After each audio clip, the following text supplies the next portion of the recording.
우린 지난 시간에 이 어린 양 예수 그리스도의 진노와 심판 8장에서 18장까지가 어린 양 예수 그리스도의 진노와 심판인데, 우린 예수 그리스도를 강조하다 보면 예수 그리스도의 진노 또는 심판, 이것으로 귀결시키고 싶은 그런 충동이 누구에게나 들어옵니다.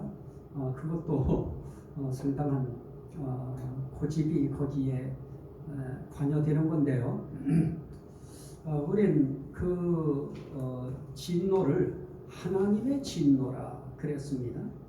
그래서 15장 7절, 14장 10절, 또 14장 7절, 14장 19절, 16장 7절 이 말씀에 보면 이 진노를 일컬어서 하나님의 진노라 그렇게 단정을 했습니다.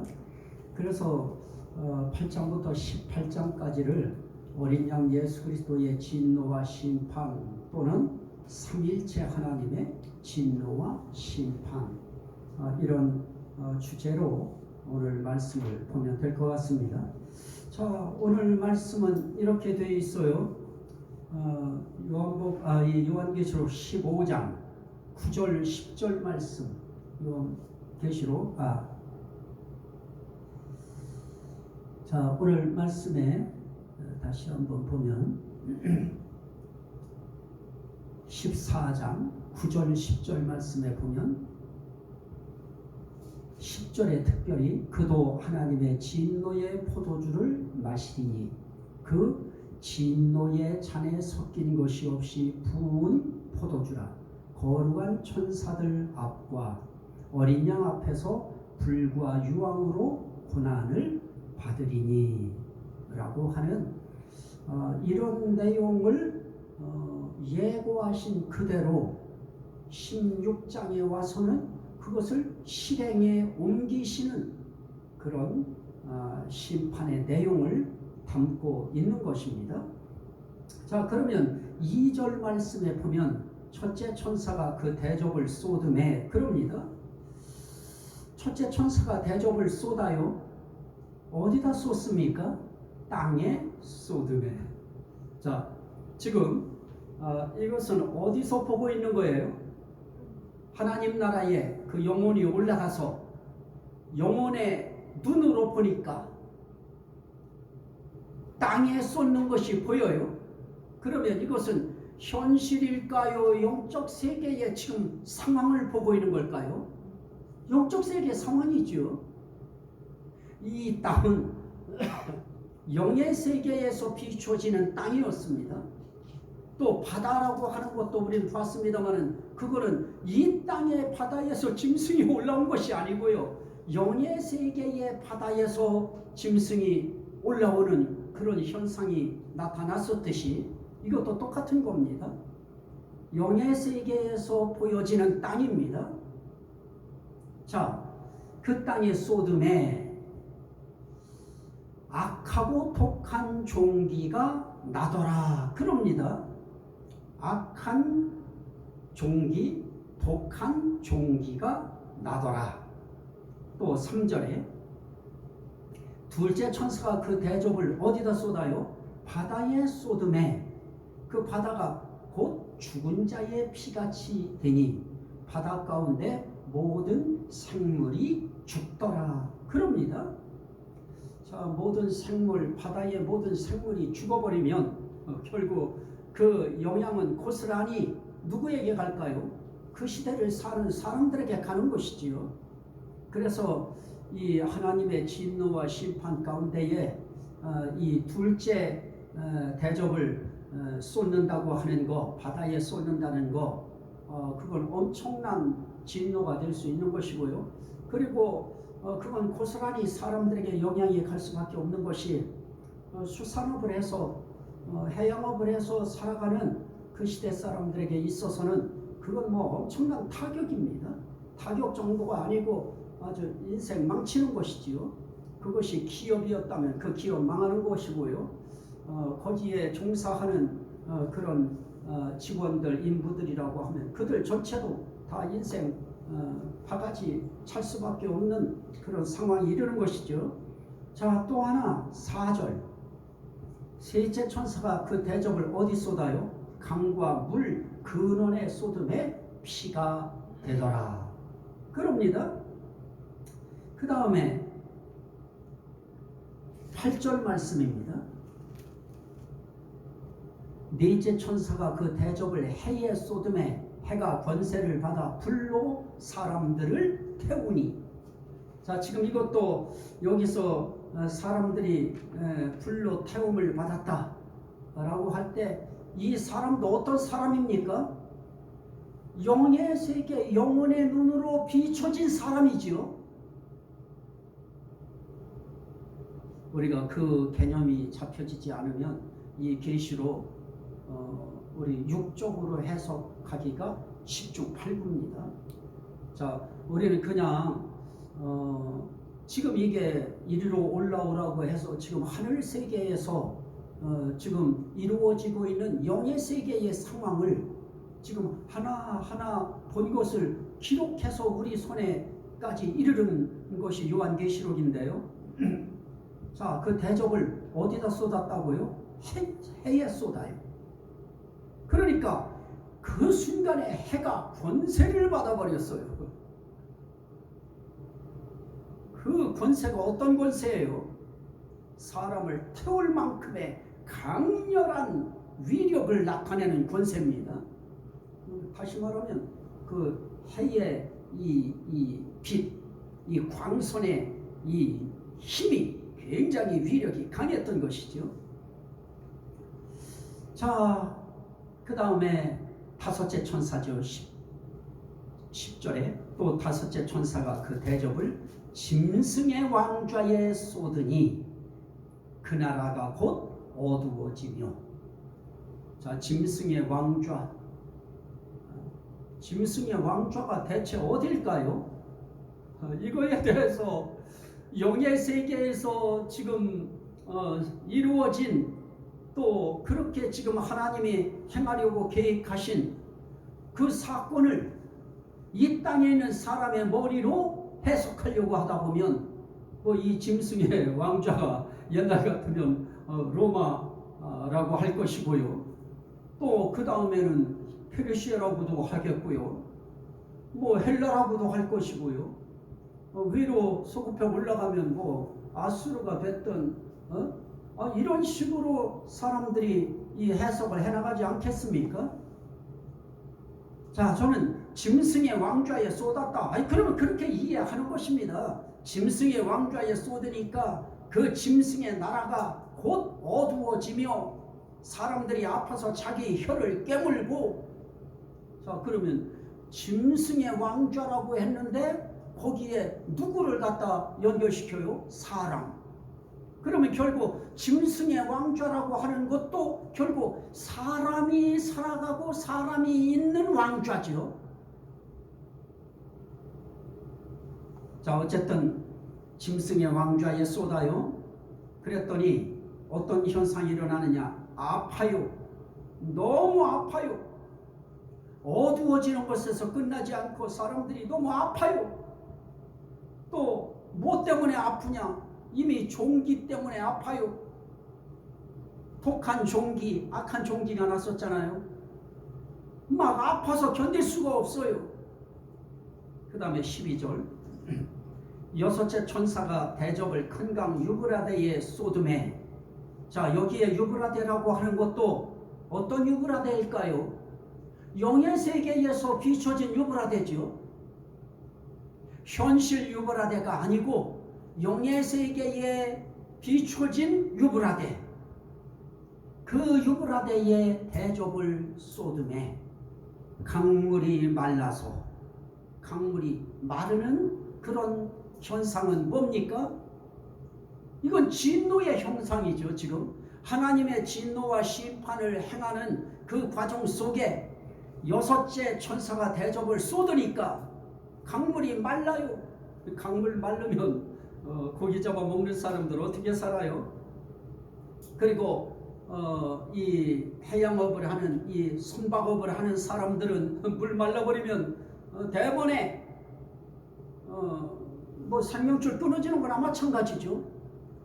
생계수단이 끊어져요. 그걸 우리가 부단히 육적으로 해석하는 그런 부분이죠.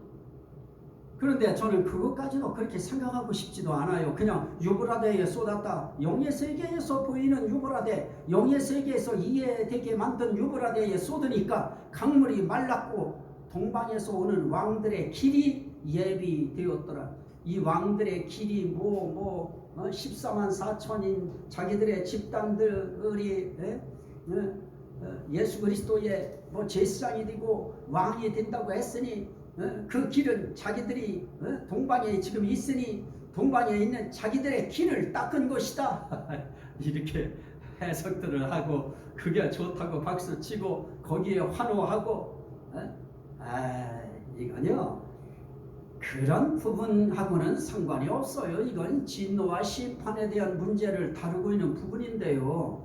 여기 동방에서 오는 왕들의 길이 준비되기 위해서 강물이 말랐다? 그러면 그들이 누구일까? 그거는 성경에 나타나 있지 않아요. 우리가 굳이 그 부분에 대해서 이렇게 저렇게 꿰어서 맞출 수는 있겠지만은 그 부분도 조금 좀 더 연구해야 될 부분이고요. 자, 여기서 또 하나 17절 말씀인데요. 17절 일곱째 천사가 그 대접을 공중에 쏟음에 자 그러면 이렇게 보면 지금 이제 어떻게 되어집니까? 하나는 진노 가운데 진노의 대접을 땅에 쏟고요. 또 진노의 대접을 바다에 쏟고요. 그리고 진노의 대접을 이 강과 물 근원에 쏟고요. 그 다음에는 이제는 이 땅에서 이제 올라가서 이제는 해에 쏟아요. 그리고 정말 이해할 수 없는 그 영역, 지역을 알 수 없는 짐승의 왕좌에 쏟아요. 그 다음에 유브라데 강에 쏟아요. 그 다음에 이제 17절에서는 어디에 쏟아요? 공중에 쏟아요. 자, 공중에 쏟으니까 어떤 일이 생겨요?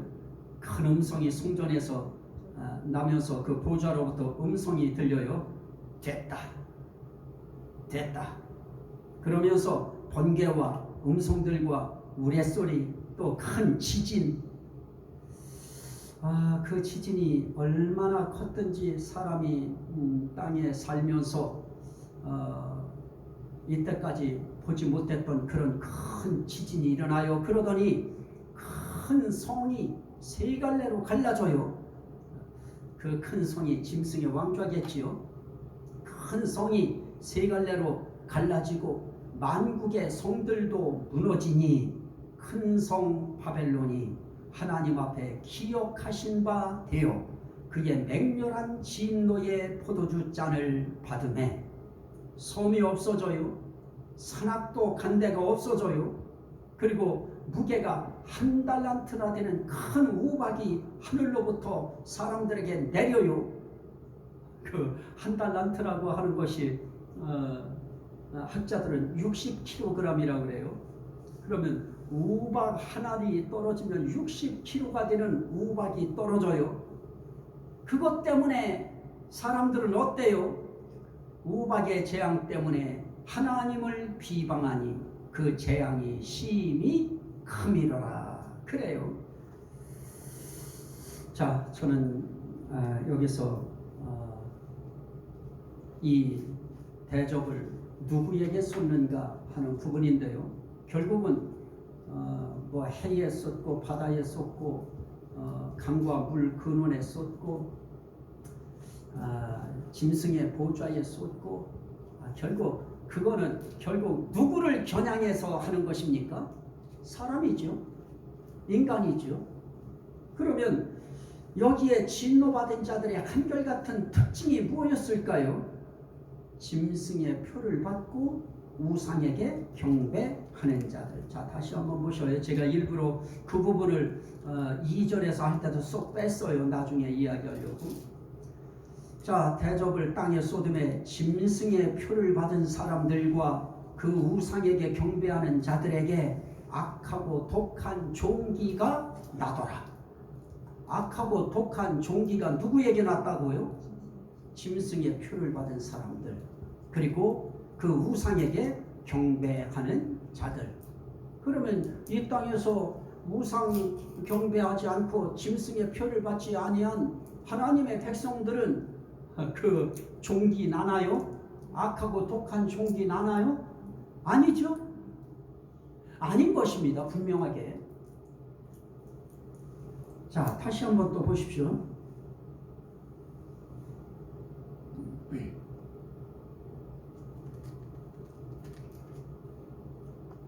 자, 8절이죠. 넷째 천사가 그 대적을 해에 쏟음에 해가 권세를 받아 불로 사람들을 태우니. 해의 권세는 불권세였어요. 뜨거운 불권세입니다.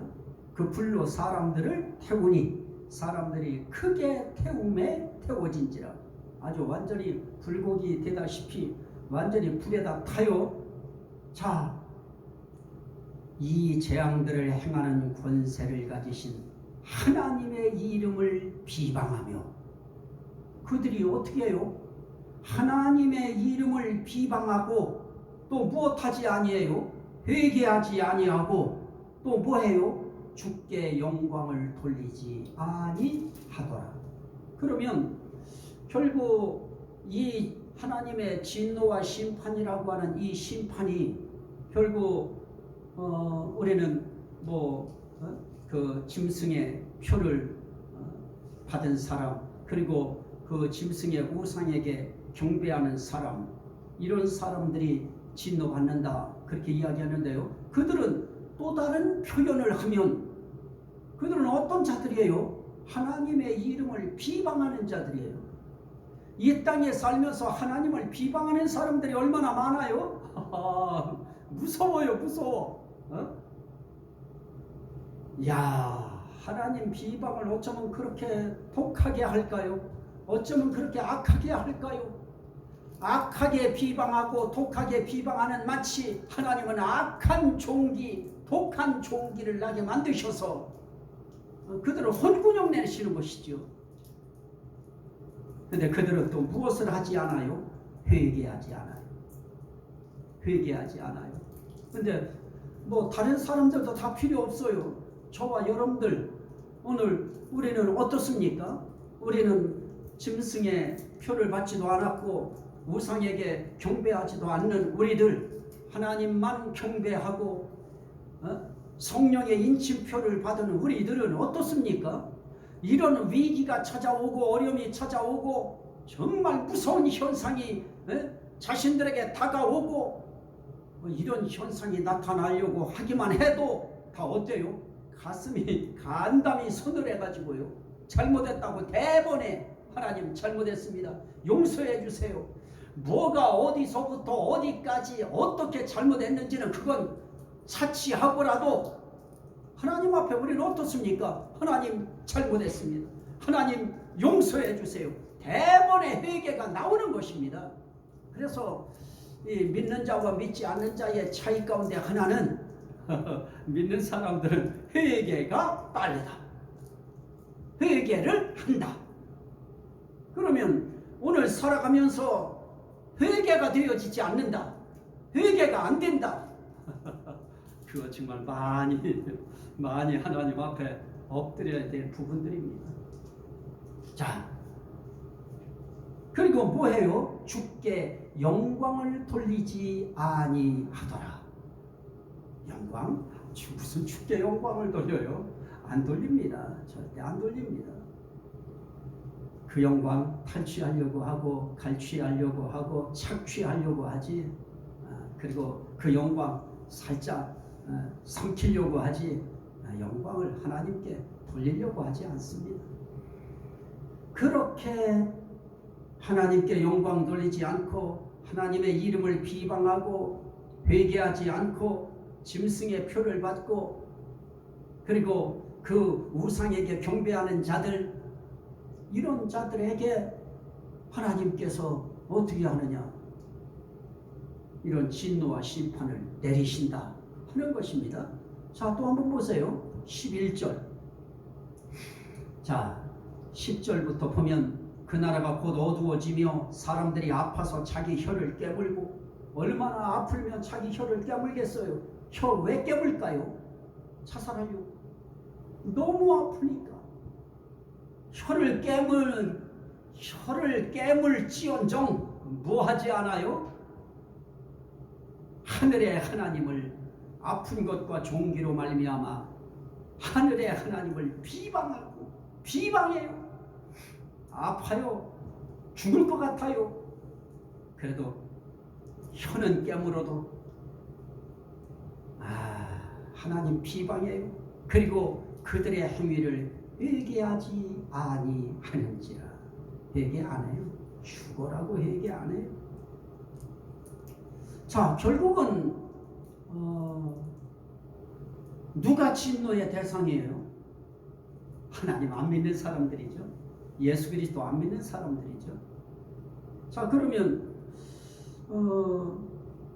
믿는 자들은 그럼 그들 세계 속에 함께 포함되어 살고 있는데, 믿는 자들은 그럼 어떻게 되는 것인가 하는, 이게 우리의 최고의 관심사고 궁금증이죠. 그런데 우리에게는 하나님께서 이미 과거의 역사 속에 이미 이렇게 심판하실 때 하나님이 자기 백성, 자기 자녀, 자기 성도들에 대해서 어떻게 하셨는가에 대한 하나님의 모델이 있습니다. 자, 그 모델을 한번 우리가 볼까요? 물론 자, 본문 안에서도 우리는 볼 수 있는 것이 있어요. 14장 한번 볼까요? 먼저 14장 12절 13절 성도들의 인내가 여기 있나니. 자, 위에 11절부터 봐요. 그들이 불과 유황과 고난을 이제 받는 이제 일이 생겨요. 다 이제 그들이에요. 그들이 이제 그런 이제 고난을 받아요. 그들이 누구예요? 짐승과 그의 우상에게 경배하고 그의 이름표를 받는 자. 그들은 밤낮 쉼을 얻지 못하리라. 그래요. 이런 상황에 성도들의 인내가 여기 있나니 그들은 하나님의 계명과 예수에 대한 믿음을 지키는 자니라. 자, 여기 성도들이 있어요.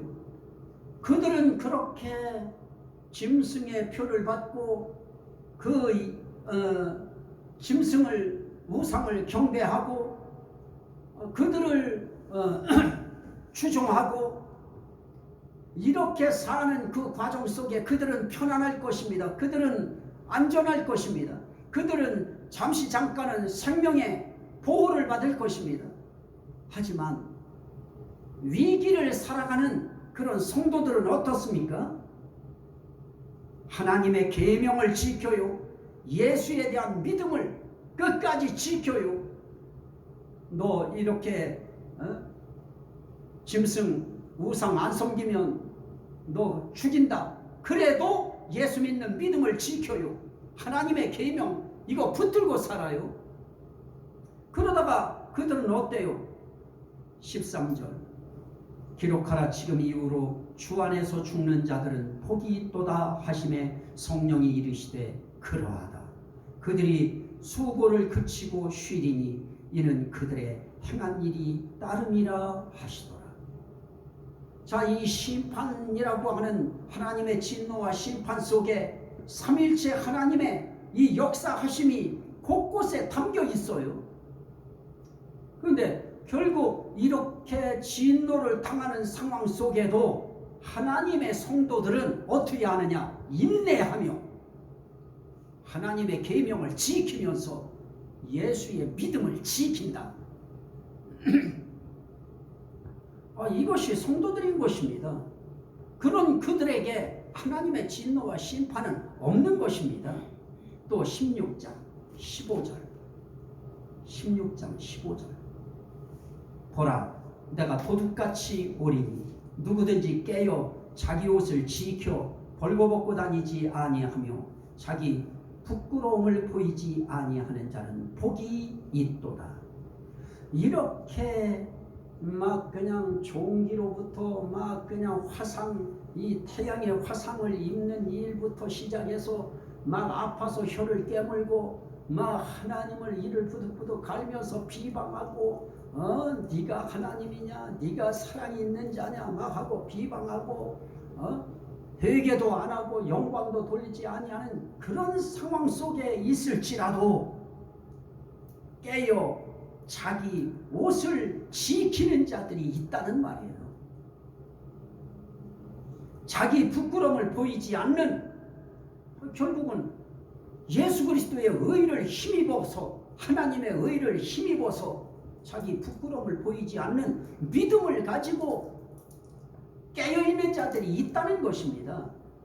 자, 우리 여기에 이 성도들의 위로가 있는 것이죠. 오늘 이 진노와 심판을 당할 때 하나님의 백성들은 거기에 포함돼서 함께 아픈 것이 아니고요. 그들은 오히려 그 속에서 신앙의 거룩성을 지키고 신앙의 정결성을 유지하는 그 은혜를 하나님이 입혀주셔서 그들은 이기는 것입니다. 자, 18장 4절 보실까요? 4절. 또 내가 들으니, 지금 이제 무너졌다 큰 성 바벨론이요 하고 만국이 무너지는 그런 말씀을 하시면서 4절에 하늘로부터 다른 음성이 나서 이르되 내 백성아 거기서 나와 그의 죄에 참여하지 말고 그가 받을 재앙들을 받지 말라. 자, 이때는 뭐가 나오느냐? 하나님의 음성이 들려줘서 하나님의 백성들은 그들이 당하는, 그들이 짓는 죄에서 그들은 나와서 그 죄에 참여하지 아니하고 그들은 구별된 삶을 살게 되어진다는 것입니다. 오늘 우리가 그 많은 이 인생길에 우린 주일이라고 하는 예배 하나만 놓고 봐도 그 주일이라고 하는 그 하루 속에 하나님의 백성과 하나님의 백성이 아닌 자들의 구별이 이루어져요. 세상 속에서 나오는 것입니다. 죄의 바벨론 속에서 나오는 것입니다. 거기에 참여하지 않는 것입니다. 내 백성아 거기서 나와 그의 죄에 참여하지 말고 그가 받을 재앙들을 받지 말라.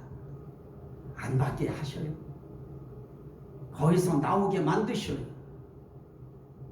자, 그러면 역사 속에서는 우리가 무엇으로 그걸 알 수 있느냐? 출애굽기 12장. 출애굽기 12장. 출애굽기 12장. 12절 13절입니다.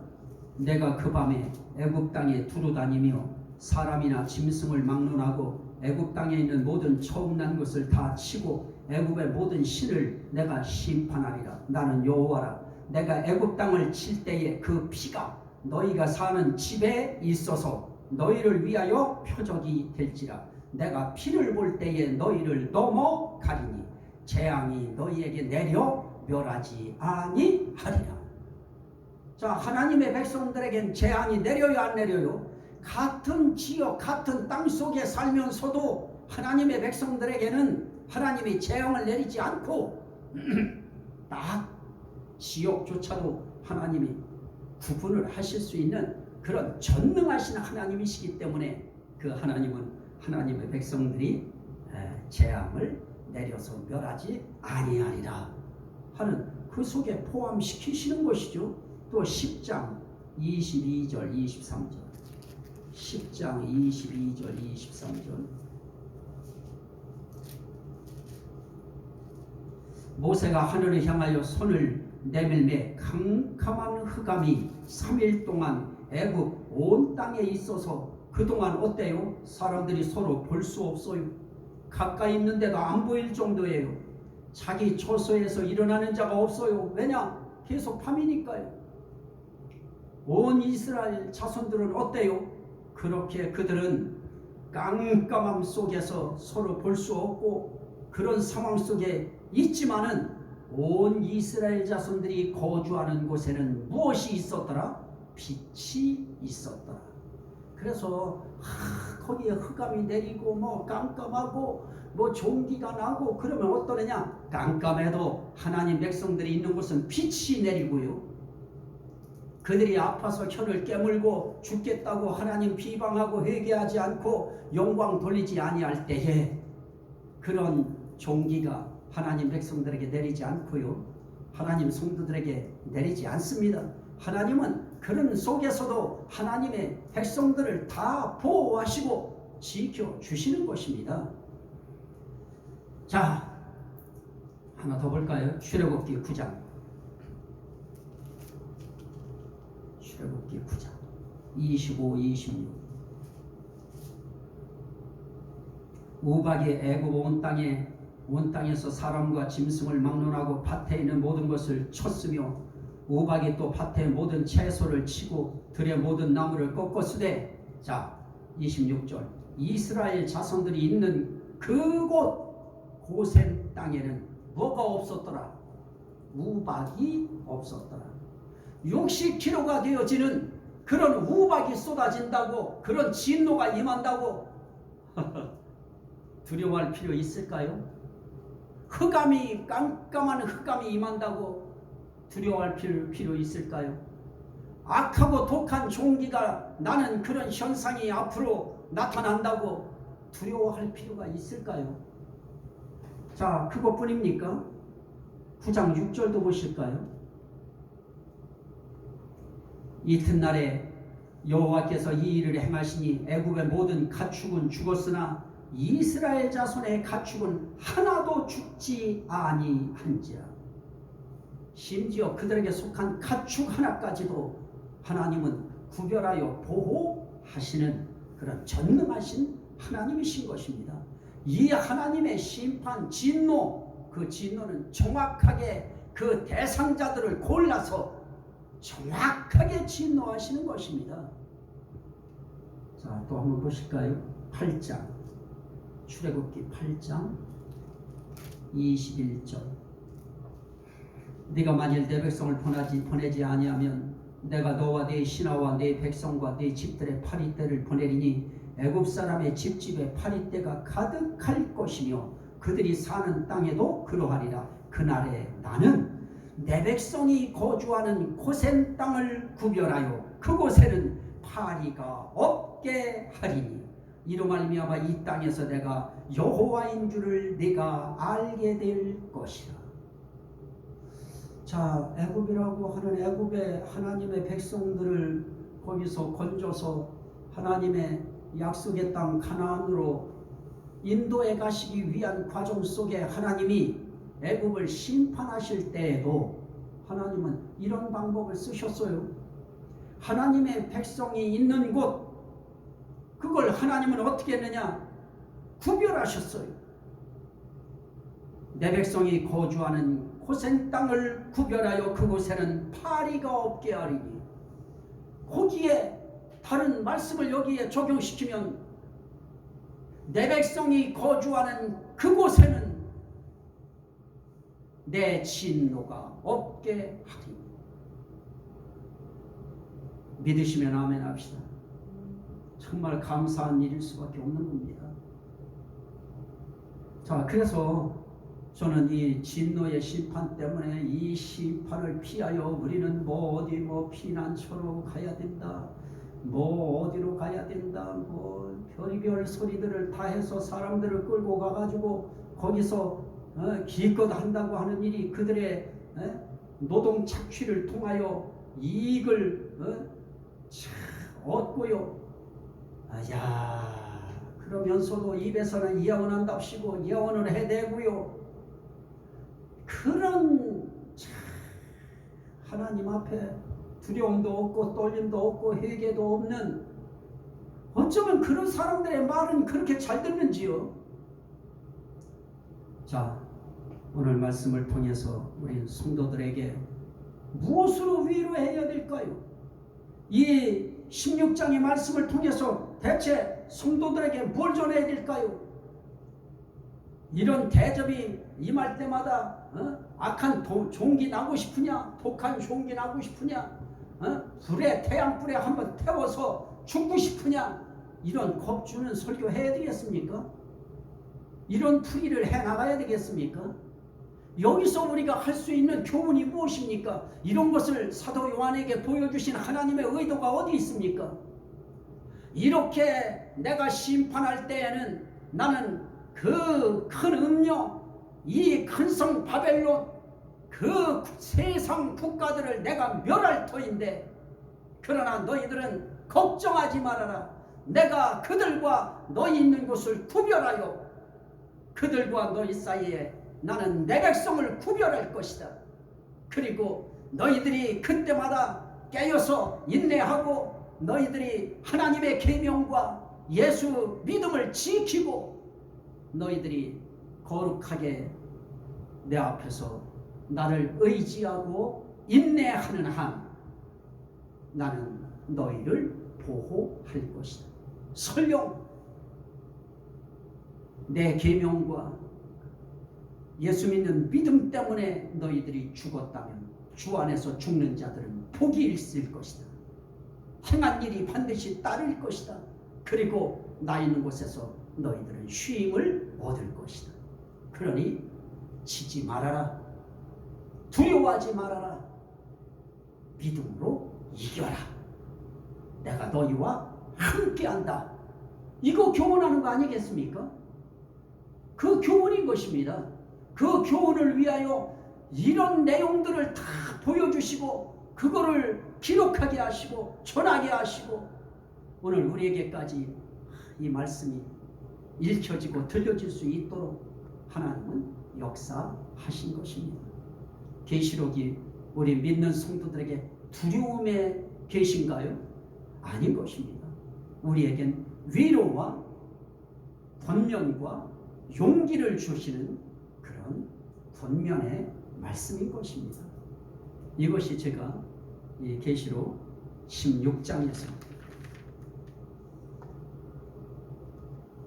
하나님의 진노의 7 대접은 누구에게 쏟아질 대접인가에 대한 저의 견해입니다.